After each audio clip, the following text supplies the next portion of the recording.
এইমাত্র চর্চার পর্চা গেছে ফরাক্কা, শামসেরগঞ্জ, সুতি, 55, 56, 57 এই 3টি জায়গার ভোটের গতি প্রকৃতি ঠিক কীরকম সেই অঙ্কটা এসে হাজির হয়েছে। এই 3 জায়গার ভোটের যে প্যাটার্ন, সেই প্যাটার্নটা সম্পূর্ণ আলাদা। শামসেরগঞ্জের ক্ষেত্রে লক্ষ্য করা যাচ্ছে এখানে বিজেপি প্রার্থী যত বেশি ভোট পাবে তৃণমূলের জেতা সম্ভব না, ক্ষীণ থেকে ক্ষীণতর হয়ে উঠবে।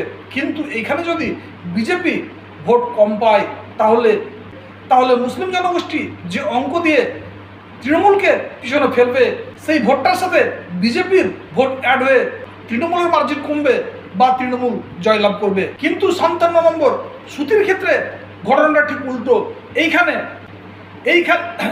এইখানে হিন্দু ভোটারদের ক্ষেত্রে প্রতিষ্ঠান বিরোধী চরম একটা হাওয়া চলছে। এইখানে বিজেপির ভোট একটা বিজেপির ভারী পড়বে, আর মুসলিম জনগোষ্ঠীর ভোট গিয়ে পড়বে তৃণমূলে এবং তৃণমূল জয়লাভ করবে বলেই চর্চা মনে করছে। কিন্তু ফরাক্কার ক্ষেত্রে ঘটনাটা আবার অন্যরকম।